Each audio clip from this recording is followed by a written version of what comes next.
నేను కాదు, నాకు సంబంధం లేదు. పిల్లలు బయటికి వెళ్ళండి మరి. బయటికి. ఇది ఏమైంది? ఇది ఏమైంది? హెల్ప్ చేసేది ఏంటి? ఎవరికి హెల్ప్ చేస్తున్నావు? ఎవరికి హెల్ప్ చేస్తున్నావు? నేను కాదు, సంబంధం లేదు. అయినా నేను మాట్లాడుతున్నా. అయిపోకు మరి, వెళ్ళిపో మరి. ఇంకా నేను హెల్ప్ చేస్తాను. నేను దేనికన్నా? అది ఏమైంది? నిన్నేమైంది? చేసే తప్పులు మాత్రం చెప్పమాకండి. అదేమవుతుంది? ఏమర్థం అవుతుంది అక్కడ? రండి, చెప్పండి.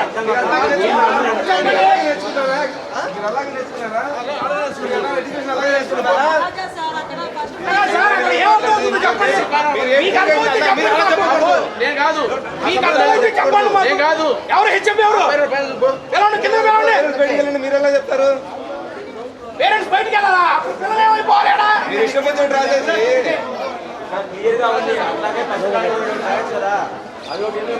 కోడ్ నెంబర్ కూడా పెట్టారు బయట.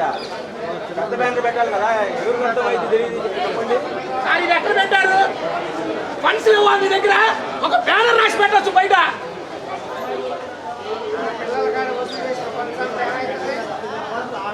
కాదండి, ఇప్పుడు రాస్తున్నారు ఫస్ట్ ఫ్లోర్ సెకండ్ ఫ్లోర్. జ్ఞానం ఇందాకేమైంది? హై స్కూలు ఈరోజు పిల్లలు 10th క్లాస్ ఎగ్జామ్ రాయడానికి వచ్చారు. వాళ్ళకి కనీస సౌకర్యం కానీ వాళ్ళ హాల్ టికెట్ నెంబర్లు ఏంటి అనేది ఇక్కడ చూపిండి.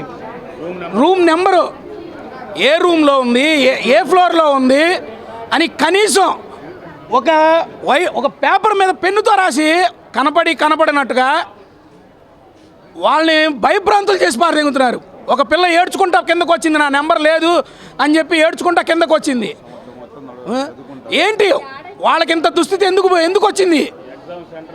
అదేమంటే ప్రిన్సిపాల్ని అడగండి అని చెప్పి ఈరోజు మేము అడిగిన తర్వాత కిందకు వచ్చి పెన్నుతో మార్కింగ్ చేస్తున్నారు. నిన్నంతా ఏం చేశారు? ఒక టేబుల్స్ మీద నెంబరింగ్ లేదంట, పైన రూమ్కి తాళాలు వేసి ఉన్నాయంట.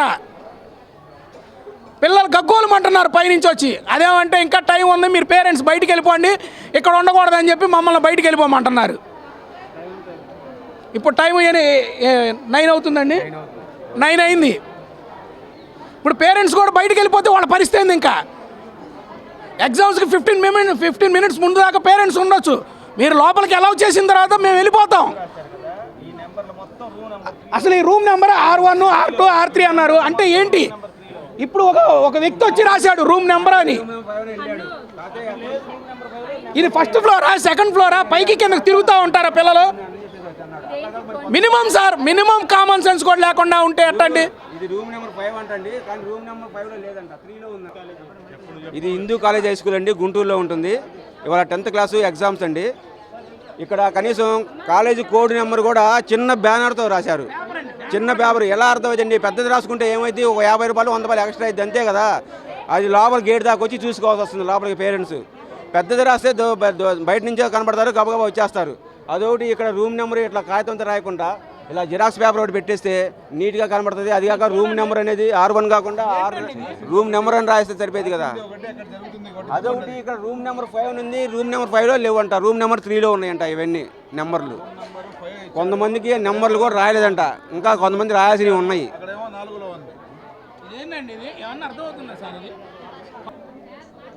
ఫస్ట్ ఫ్లోర్ ఫస్ట్ అంటే ఎస్టీ అని రాయాలి, ఎస్సీ అని రాశారు. అంటే సెకండ్ అయితే అది సెకండ్ అని రాయాలి, కానీ ఫస్ట్ అయితే ఎస్టీ అని రాయాలి. ఇప్పుడైనా వాళ్ళు వచ్చి యాజమాన్యం వచ్చి రాసి ఒక జిరాక్స్ రాసి పెడితే సరిపోద్దండి. ఇక్కడ పరిస్థితి ఎట్లుందంటే అండి, ఇక్కడ కనీసం పిల్లలు కనీసం ఆ రూమ్ అర్థం కావట్లేదు. పైన ఏమో రూమ్ నెంబర్ 9 ఉంటుంది, ఇక్కడేమో 2 ఉంటుంది. ఈ బాగా పిల్లలు కన్ఫ్యూజ్లో ఉన్నారు. ఒకటి కనీసం రూమ్లో కనీసం ఫ్యాన్లు కూడా కనీసం రూమ్లో ఆ చీప్ అడుగుతుంటే ఆ సమాధానం సరిగ్గా చెప్పట్లేదు. ఇక్కడ చీప్ అది విషయం. ఇది Hindu high school, Hindu college high school ఇక్కడ.